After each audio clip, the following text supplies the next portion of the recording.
अभी हमारे स्टूडियो में अजय डोगरा हैं, मेडिकल की तैयारी कर रहे हैं, और आप हैं शिशिर राज हैं, और आप भी मेडिकल की तैयारी कर रहे हैं। आज नीट में बनारस नीट प्रवेश परीक्षा की कुछ नीति को लेकर बनारस में और दिल्ली में भी छात्रों ने प्रदर्शन किया है।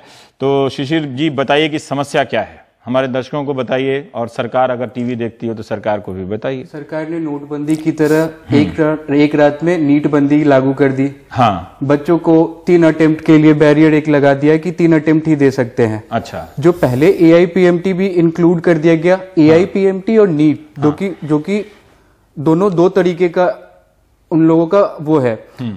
AIPMT में आपको कितने बार मेडिकल टेस्ट दे सकते हैं? उसमें कोई बैरियर नहीं था। कोई बैरियर नहीं था। इवन तो कहीं ऐसा तो नहीं था कि लोग 40 साल तक मेडिकल का इंटरेस्ट एज बैरियर था। 25 साल की एज तक आप दे सकते थे फॉर जनरल कैंडिडेट्स। अच्छा, पहले भी था 25 साल। ये 25 साल का, लेकिन 25 साल तक कितनी बार देंगे इसका कोई नहीं, ये कोई नहीं बैरियर नहीं था। ठीक है, अब क्या हुआ है? अब है कि 3 साल का बैरियर 3 टाइम्स का बैरियर एक लगा दिया गया है कि जो बच्चे 3 बार एग्जाम दे चुके हैं वो अब फॉर्म भी नहीं भर सकते हैं। वो अब एग्जाम ही नहीं दे सकते, फॉर्म ही नहीं भर सकते बेसिकली। तो अगर नीट इंप्लीमेंट किया गया है तो नीट भी पहले 2 बार हो चुकी है, ये तीसरा होना था। अगर आप नीट को लेकर के चलते हैं, फिर AIPMT पहले बच्चे देते थे तो आप उसको काउंट नहीं करेंगे। और अगर नीट को काउंट करें तो नीट 2 बार हुआ, 1 बार तो एटलीस्ट दे सकते हैं अकॉर्डिंग टू, मतलब पता। हाँ, मतलब आप जो चीज सिस्टम खत्म हो गया है उसके अटेम्प्ट को क्यों गिन रहे हैं, आप ये कह रहे हैं ना। AIPMT जब समाप्त हो गया तो उसके तहत 25 साल के भीतर आपने कितनी बार अटेम्प्ट दिया वो क्यों जोड़ना नहीं चाहिए था। ठीक, इससे आप किस तरह से प्रभावित हुए अजय? सर बेसिकली अब ऐसा हुआ है कि बस हम AIPMT के उन्होंने अटेम्प्ट काउंट कर लिए एंड नीट एग्जाम के भी। जो नीट का एग्जाम फर्स्ट टाइम हुआ वो 2016 से हुआ है। कायदे से देखा जाए तो वो 2016 ये कह रहे हैं कि बहुत झटके में ये बिल्कुल झटके से, मतलब जो लोग 1.5 साल से 2 साल से लगे पड़े हैं, और ये जो डिसीजन है एकदम आखिरी में, आप देखो जैन और मई 7 को एग्जाम है।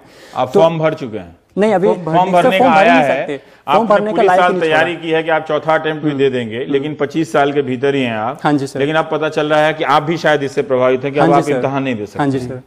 तो ये तो नहीं होना चाहिए ना सर, बिल्कुल भी नहीं होना चाहिए था। देखो हमने 6-7 महीने लगातार पढ़ाई कर रहे हैं, अभी तो जस्ट हमारा रिवीजन का टाइम था, बट एकदम से उन्होंने हथौड़ा मार दिया हमारे सपनों में। कम से कम 35 से 45% बच्चे इससे अफेक्टेड हो गए। डेली कॉल्स आ रहे हैं, इसमें फोन्स आ रहे हैं। 11 लाख के करीब देते हैं तो 25 से 30%। एक कोटा से अतुल ने भी मुझे कल ईमेल किया था कि ये बजट छोड़िए सर, हमारी जिंदगी का है, आप वो देखिए, बजट तो कल भी कर लीजिएगा।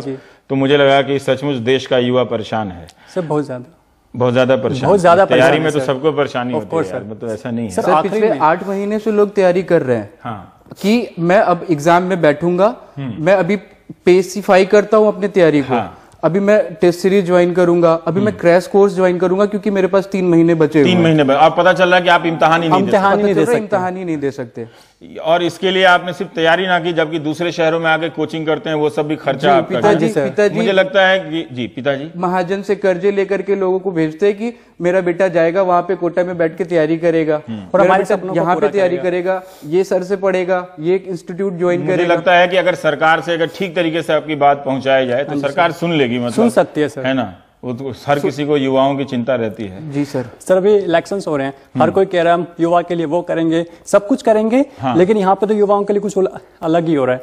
यदि सच में युवाओं के बारे में सोचते पहले ये जो नोटिफिकेशन आप कह रहे हैं कि 30 या 31 जनवरी को आया, 31 जनवरी को आया, पहले ये आमतौर पर नोटिफिकेशन कब आता सर? ये फर्स्ट वीक दिसंबर में आ जाता था। फर्स्ट वीक ऑफ दिसंबर में आ जाता था सर। तो अगर ये बताया, अगर ये इसकी जगह ये कहा जाता कि हम 2019 से, जैसे 2020 में सारी योजनाएं हैं जो 2020 में 25 में पूरी होती हैं, तो उसी तरह से ये कहा जाता कि हम 2025 से ऐसी व्यवस्था लागू करेंगे कि 25 साल के युवा तक ही लोग मेडिकल दे सकता है और 3 बार से ज्यादा नहीं दे सकता है। तो स्थिति ज्यादा क्लियर होती है, बच्चे मेंटली प्रिपेयर्ड हो जाते हैं। मेंटली प्रिपेयर्ड हो जाते हैं। अभी मेंटली बिल्कुल भी प्रिपेयर्ड नहीं है।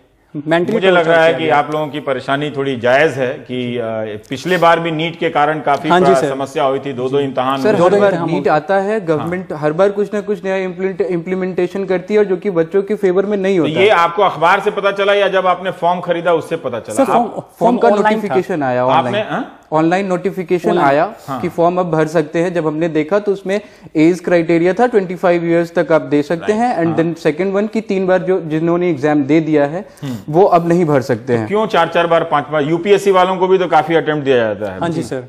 तो इससे तो बहुत सारे छात्र, जो बहुत सारे कमजोर छात्र होते हैं सामाजिक पृष्ठभूमि से भी, उनको 1-2 साल तो लग जाते हैं ज्यादा तैयारी करके विषयों को समझने में। तो वैसे छात्र तो गरीब या कमजोर तबके के, सामाजिक और आर्थिक अगर तबके के छात्रों को देखें तो उनको तो इस फैसले से काफी धक्का लग सकता है। बिल्कुल धक्का लगा है सर, उनका ड्रीम्स बिल्कुल भी shattered, their आप dreams लोग are shattered। वैसे कमजोर तबके के छात्रों के प्रति सहानुभूति रखते हैं? जी, और उन्हीं के लिए मैं आज आपके पास आपकी चैनल के माध्यम से सरकार को जगाना चाहता हूं कि सरकार, कमजोर मैंने आपके लिए नहीं, मैंने कहा सामाजिक पृष्ठभूमि से। जी, सामाजिक पृष्ठभूमि से भी कमजोर लोगों के लिए दर्द पता चलता है उनका। जी सर, भी न्यूज़पेपर में देख रहा था कि एक डॉक्टर ने इंटरव्यू दिया है कि हम ये इसलिए कर रहे हैं क्योंकि 25 जो जिनके 25 एज हो गई है वो 17 एज वाले स्टूडेंट को कम्पीट कर रहे हैं।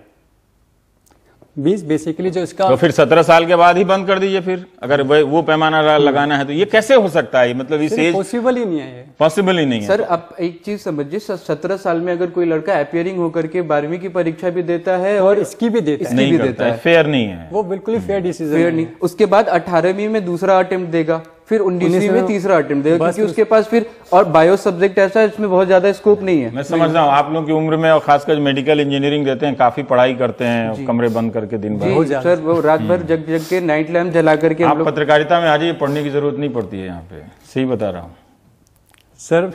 पत्रकारी में आना होता तो हम साइंस स्ट्रीम नहीं लेते सर। जो हमारा सपना है सर, हमारा साइंस वाले आ जाओ, थोड़ा जरूरत है, जो हमारे माता पिता ने सपना देखा है। पर मुझे लगता है कि इन छात्रों की समस्या कुछ जायज लगती है।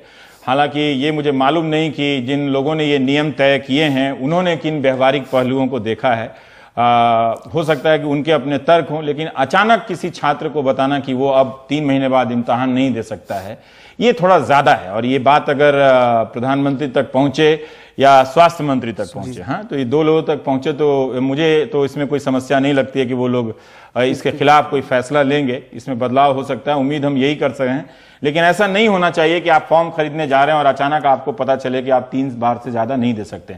वैसे कितने तक लोग देता है? 3 अटेम्प्ट, 4 अटेम्प्ट, कितना देता है? 17 से 25 साल तक है, कोई 5-5, 6-6 अटेम्प्ट दे देता है। ठीक है, डॉक्टर बनने के लिए आदमी चाहे जितनी मेहनत करे वो मिलना चाहिए। तो आप छात्रों की समस्या, जो इलेक्शंस होते हैं, इलेक्शन के लिए 10 ईयर, 15 ईयर, 20 ईयर लगा देते हैं। नेता को तो 50 साल का भी मौका मिलता है, 80 साल का मिलता है डॉक्टर बनने के लिए। कंप्लीट नेशन को संभाल रहे और हमें कहते हैं कि आप 25 साल के बाद अलाउ नहीं होगा। मतलब ऐसे ही सवाल करते रहिए। पर आप दोनों से मैंने ब्रेक से पहले जब ये लोग आए तो इनसे मैं बात कर रहा था, तो मैंने कहा कहीं डॉक्टर बन के आप दहेज तो नहीं लेंगे? तो दोनों ने कहा कि दहेज नहीं लेंगे।